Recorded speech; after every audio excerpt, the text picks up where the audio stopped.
5h34, uma audiência discute nesse momento a fusão entre Petz e Cobasi, audiência em andamento em Brasília. O encontro foi convocado pelo Conselho Administrativo de Defesa Econômica, o CAD, que analisa a operação que foi anunciada há mais de um ano. A expectativa é de que dificilmente o órgão aprove a fusão sem restrições, já que o negócio pode concentrar grande parte do mercado PET no país. A audiência pública amplia o debate antes da decisão final prevista para as próximas semanas. Vamos entender mais sobre esse assunto e os desafios dessa operação, conversando agora com o financista e professor José Cobori. Professor, boa noite, obrigado, boa tarde, obrigado aqui pela sua participação. Bom, antes de mais nada, vamos pegar sobre essa audiência que está sendo realizada agora lá em Brasília. Qual o papel para o CAD de uma audiência como essa, né? Estamos falando aqui do órgão que vai analisar a viabilidade concorrencial para aprovar esse negócio. Uma audiência como essa serve para quê nesse processo? Boa tarde, Fábio. Na verdade, serve para dar bastante transparência ao processo, né? Geralmente, mais de 90% das operações elas já são aprovadas ou reprovadas pela superintendência do CAD, né?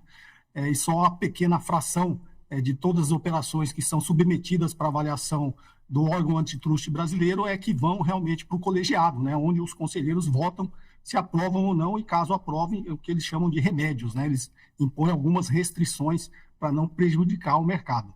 Eu costumo brincar que toda empresa, é só nos livros que a gente fala da concorrência, né? Mas nenhuma empresa gosta de concorrência. E, obviamente, a junção das duas maiores varejistas do mercado PET do Brasil, o caso da Petz e da Cobasi, ela tem algum impacto no mercado concorrencial, né? E é isso que o CAD deve aprovar. E quando ele abre, não só para quem questionou, que foi a terceira maior, que é a Pet Love, para mais de 200, né, empresas desse mercado, ela quer escutar a opinião técnica, inclusive, né, de uma dessas empresas, porque elas são contra essa fusão das duas maiores varejistas do mercado. Quer dizer, a partir de uma audiência como essa, o CAD poderia, inclusive, calibrar condicionantes para aprovar essa operação, é isso? O estudo técnico do CAD, eles chamam de atos de concentração, né? Então, todo ato de concentração, eles fazem uma análise técnica e econômica de qual será o impacto disso, principalmente para os consumidores, né? E para outros stakeholders, como os fornecedores. E se caso esse ganho de eficiência, né, dessa operação, ela não for transferida, parte desse ganho de eficiência para os consumidores, o CAD tende a aplicar algumas restrições, né? No caso de grandes lojas, como você manter algumas lojas abertas ou fechar outras, né? E ele, obviamente, olha isso regionalmente, como vai ter uma abrangência e uma capilaridade nacional, ele vai olhar para cada região e saber o impacto específico dessa fusão em cada região e como isso vai afetar o mercado e prejudicar ou beneficiar os consumidores, né?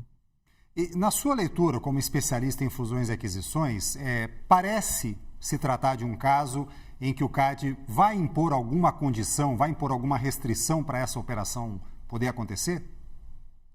Me parece que o trâmite, né, isso já vem se arrastando há algum tempo, a princípio a superintendência do CAD havia pedido mais documentos e mais informações, mas logo depois eles aprovaram essa operação, né?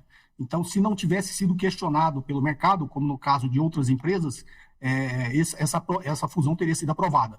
Como foi questionada, né, o CAD resolveu abrir essa consulta pública, né, com mais de 200 empresas do setor, para saber e poder analisar melhor esse ato de concentração e qual será o impacto deles. Esse ato de concentração, o que está em discussão e a fusão, a operação das duas grandes empresas justifica que eles não vão concentrar mais de 10% do mercado. Só que quando eles não estão analisando o mercado como ele é hoje, né? Existe um mercado digital, vendas online, e eles não estão analisando essa parte. Então, os que são contra estão pedindo para se analisar é justamente que só essas grandes varejistas têm acesso a alguns produtos, né? Os pet shops de bairros, eles têm basicamente os produtos básicos, mas os produtos um pouco mais premium, né? um pouco mais sofisticado, só existe nessas superstores. Então, o que eles estão questionando é que essa concentração é muito mais do que os 10% que eles estão alegando, podendo chegar até 50% do mercado. Então, aí o CAD já tem um outro olhar para esse tipo de negócio, porque, fatalmente, esse ganho de eficiência que eles vão ter não vai ser repassado a boa parte para o consumidor e visa também prejudicar o mercado fornecedor, né? Os grandes fornecedores e os pequenos fornecedores dessas lojas tendem a ser prejudicados também com essa operação.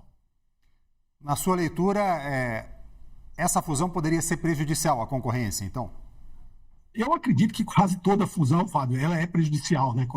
É muito melhor você continuar com essas duas doses separadas concorrendo, né, pelo consumidor, do que você ter agora uma grande empresa que concentra até 50% do mercado. Quando você olha também para o comércio online, isso é prejudicial. Nós, como consumidores, passamos a ter menos opções. Então, eu enxergo como grandes fusões dessa natureza prejudicial ao mercado consumidor. José Cobori, financista, professor, escritor, especialista em fusões e aquisições. Muito obrigado pela gentileza da sua entrevista aqui. Um bom fim de semana. Foi um prazer, Fábio. Um abraço. Um abraço, obrigado.